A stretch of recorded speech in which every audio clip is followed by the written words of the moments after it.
Y nos hemos remitido hoy precisamente al 16 de marzo del 2002, cuando sicarios atentaron y acabaron con la vida de Monseñor Isaías Duarte Cancino. Y alguien estaba ahí con él, precisamente oficiando un matrimonio colectivo. Se trata del párroco, el padre Óscar de la Vega. Con él estamos hoy en Noticinco. Padre, gracias por atender a Noticinco. ¿Y usted qué recuerda de ese día tan trágico para el clero y para la sociedad colombiana? Bueno, yo creo exactamente, yo creo que es un hecho histórico que nos hace un referente de un momento tan difícil del país. Segundo, podemos decir que trataron de silenciar la conciencia moral. Cuando matan a un obispo, que eso es muy de una cosa extraordinaria porque es atentar contra todo lo que significa un examen de conciencia. Y Monseñor Isaías Duarte Cancino hizo un examen de conciencia claro frente a una sociedad que guardaba silencio frente al narcotráfico, con todo lo que significó el paramilitarismo, la guerrilla. Era un hombre que venía de Urabá enseñado a enfrentar los problemas y a no tener miedo a decir las cosas por su nombre. Creo que en eso Monseñor murió en su coherencia, no en su ley, porque la ley es el Evangelio, pero sí en la coherencia, decir no hay que tener miedo cuando hay que decir la verdad. Y ese era su carácter por ser santanderiano, y eso fue lo que hicieron, que hasta el día de hoy no sabemos, los que intentaron silenciar la conciencia moral de un hombre que hacía reflexionar. Padre, para los católicos nunca se va a olvidar ese momento, pero para usted que estuvo allí, mucho menos. Usted presenció esa escena del crimen. ¿Y qué se le quedó, padre? ¿Y usted qué le decía prácticamente a los sicarios en esa noche? Sí, yo creo que ahí hubo dos cosas que confluyeron. No olvidemos que temprano habíamos llamado a la policía, que fue una de las cosas que crea el vacío, ¿no? Porque se vio que había alguien sospechoso, pero claro, es un barrio que en su momento también tenía dificultades. El barrio Ricardo Balcázar, parroquia del Buen Pastor, gente maravillosa. Vimos, se llamó, no hubo atención al tema. Luego entonces tenemos los matrimonios para hacer el recorderis de 104 parejas que eran de diferentes lugares del distrito. Llegan a la parroquia del Buen Pastor, que no es en el Pondaje, sino más adentro, porque es el barrio Ricardo Balcázar, al lado de Villa del Lago. Y entonces nos encontramos con la sorpresa de, después de comer, porque la misa terminó tipo 8 de la noche, Monseñor estaba cansado, un día difícil, y luego nos sentamos a comer, comió realmente poquito porque estaba cansado. Él, cuando salimos, él tenía la sotana puesta, la sotana blanca que lo distinguía, porque a él le gustaba ponerse esa sotana desde que estaba en Urabá. Entonces vamos saliendo, cuando vamos con el padre del rector del seminario, muy amigo mío, el padre Joaquín, vamos los dos es como haciendo de acompañamiento escolta, entre comillas, y entonces sale el sicario, precisamente detrás de un árbol que estaba allí el muchacho, con su gorra, y dispara directamente al arzobispo, más de 6 veces le disparó, y ya Monseñor cuando está cayendo ya muerto, porque realmente el tiro que le cayó aquí era donde más salía la sangre, en el dedo cuando él puso la mano, otro acá, me tocó después ver en la morgue cómo había quedado la situación. Es una situación, como dicen, en un término muy dantesca, ¿no? O sea, algo que nos desborda, que es lo que significa la violencia, y pues todo lo que en ese momento se hace como conjetura.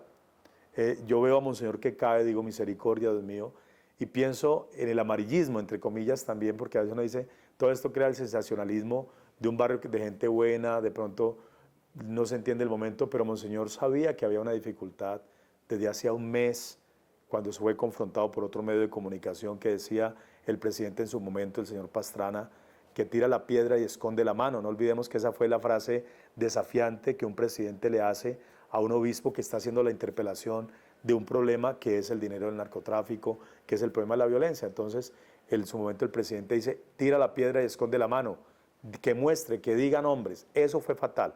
En su momento fue fatal y el otro medio entonces siguió dando. Entonces, ahí se desarrolló todo un problema que Monseñor lo dijo públicamente cuando estuvimos en una reunión de clero. Dijo, corro peligro, me van a matar. Padre, los sacerdotes en algún momento le dijeron a Monseñor en esa época, no sea tan contundente con sus declaraciones, esto le puede costar la vida. Se le advirtió, pero creo que tiene todo un contexto, ¿no? Porque en el norte del valle también había mucha presión. Monseñor estuvo en una reunión, ya después son infidencias dentro de todo lo que uno sabe. Monseñor estuvo en una reunión con el clero y con otros obispos, y Monseñor fue conocedor de la realidad, sabía la información que era cierta, tenía mucha información que apuntaba precisamente a que no nos quedáramos callados, porque estamos en campaña electoral, pero no olvidemos que el contexto era todo el proceso de lo que pasaba con la guerrilla, con el paramilitarismo y la ñapa, el narcotráfico, que el Valle del Cauca también pues ha llevado un lastre muy grande sobre ese tema y nos duele, y tanto así que podemos decir hoy que tenemos muchas personas